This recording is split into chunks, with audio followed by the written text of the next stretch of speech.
Yang cari laptop buat anak sekolah, kuliah, dan kerja yang pemakainya buat MS Office, multitasking ringan, buat browsing, dan bisa main desain tipis-tipis.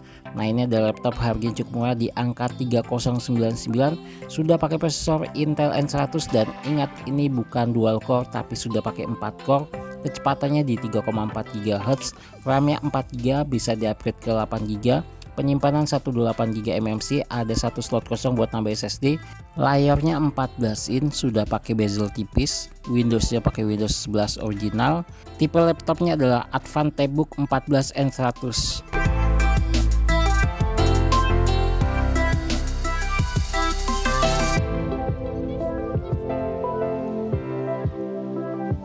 Laptop yang akan kita bahas di sini adalah laptop Advan Tabbook 100, di mana untuk pembelian laptop ini kelengkapan didapat di dalamnya ada charger, kartu garansi, manual book, dan dapat sleeve case. Saat video ini dibuat harganya di angka 3099 untuk varian RAM 4 GB.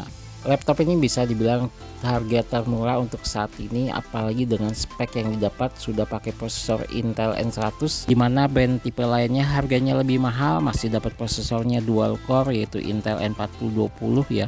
Untuk RAM-nya 4 GB dan ini bisa di-upgrade ke 8 GB pakai DDR4, dan untuk penyimpanan bawaannya 128 GB eMMC, dan ini masih ada satu slot kosong buat nambah SSD. Jadi laptop ini bisa double penyimpanan. Layarnya 14 inch, sudah pakai resolusinya HD, pakai Windows 11, dan laptop ini garansi 1 tahun dari Advan. Laptop ini bisa dilipat sampai 180 derajat, jadi lebih safety ketika kakaknya nggak sengaja laptopnya ketekuk ke belakang, karena kalau tipe lainnya nggak bisa dilipat ke belakang itu bisa patah. Untuk bagian layarnya laptop ini masih menggunakan resolusinya HD. Panelnya masih pakai panel TN, dan untuk laptop ini sudah pakai layar bezel tipis. Untuk laptop ini belum dilengkapi dengan keyboard backlit, tapi cukup wajar ya dengan harga di angka 3 jutaan. Untuk indikator ngecas dan baterainya itu ada di atas keyboard, dan untuk tombol powernya yang saya suka ini kepisah dari keyboard. Jadi jika ada kendala di tombol powernya tidak perlu ganti keyboardnya. Untuk keamanan, di bagian webcamnya dilengkapi dengan privasi shutter, jadi sudah kekinian, jadi lebih safety, orang tidak akan bisa mengintip atau menghack dari webcam. Untuk laptop ini dari secara keseluruhan materialnya berbahan polikarbonat atau disebut dengan plastik. Untuk bagian audionya, posisi speakernya itu ada di bawah laptop ya, di sebelah kiri dan di sebelah kanannya. Untuk beratnya sendiri, laptop ini di sekitar 1,4 kg. Sekarang kita bahas untuk bagian portnya. Untuk port USB-nya di sini ada 3, USB 3.0 dan 2.0, port HDMI, USB Type-C, microSD card reader, dan port combo audio jack. Dari segi konektivitas bisa dibilang cukup lengkap dari segi portnya.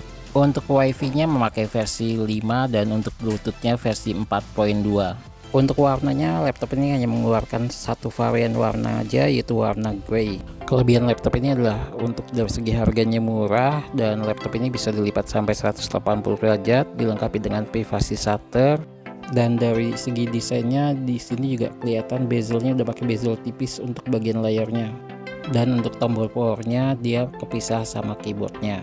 Untuk kekurangannya di sini untuk layarnya dia masih pakai layar TN dan resolusinya masih pakai HD, dan keyboardnya belum pakai keyboard backlit. Kesimpulannya, laptopnya sangat cocok buat anak sekolah yang pemakaiannya buat MS Office, browsing, buat main coding, atau buat main desain kayak Photoshop masih bisa, dengan catatan rekomendasinya ngambil yang RAM-nya 8 GB.